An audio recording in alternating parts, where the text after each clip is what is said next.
Today we're going to talk about congruence shortcuts. Okay, so normally when you want to prove that two triangles are congruent, you need to show that all three angles are congruent in one triangle to the three angles of another triangle, and you need to show that all the three sides of one triangle are congruent to the other three sides of the other triangle.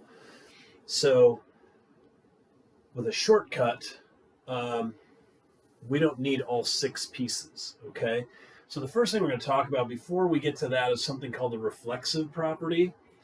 And it says that A is equal to A, okay? Basically, an object is congruent to itself. Might sound obvious, but it is a statement that we need to make sometimes. So now let's talk about the parts of a triangle here. So we've got something called an included angle. An included angle is an angle that is between two sides. So, for example, angle T is included between the side TV and the side TU. It's between those two sides, okay? Angle V is included between the side TV and the side UV. And then the angle U is included between the sides UV and the sides TU. Okay, each time the angle is between the two sides. Okay, so now included side, it's the same kind of concept except it's a side between two angles. So in this case, WQ would be between angle Q and angle W. So this would be the included side. Okay. This WH would be the included side between angle W and angle H. And then the side HQ would be included between the angle Q and the angle H. Okay, it's between those two angles. Okay, now we have something. Let's get to the shortcut theorem. So the first one's called side-side-side theorem.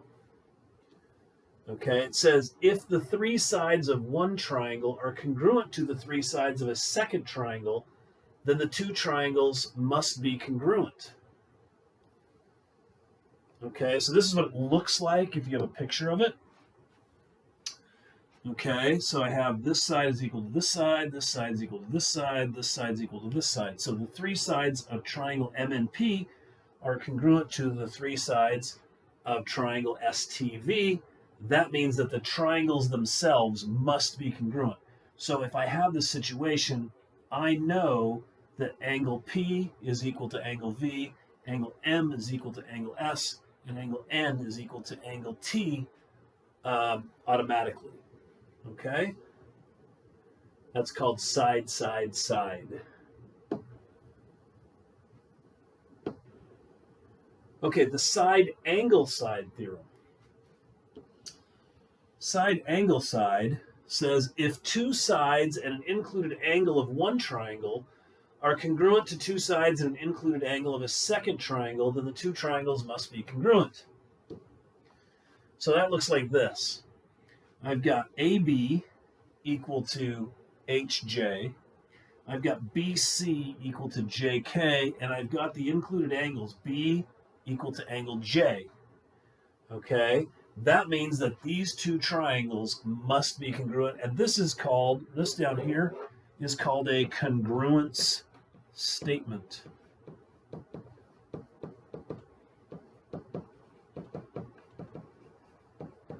Now, the congruence statement tells me a lot of things just from looking at this. It tells me that angle A is equal to angle H, angle B is equal to angle J, angle C is equal to angle K. It tells me that segment AB is equal to segment HJ. It tells me segment BC is equal to segment JK. And it tells me that segment AC is congruent to HK. Okay, so this is side angle side. That's what that looks like. Now, it's very important. The angle must be included between the two sides. Okay, so we're only going to talk about these two particular congruence theorems. There's a couple others we'll talk about in another lesson. Okay, I've gone ahead and put them at the top of the lesson up here. Make sure that you understand both of those theorems, okay? And then you can go to work on the assignment. So there's a couple pages there, and there's kind of a fun little video for you to watch. It has really nothing to do with what we learned today, but it is pretty cool. So have a great weekend. Talk to you later.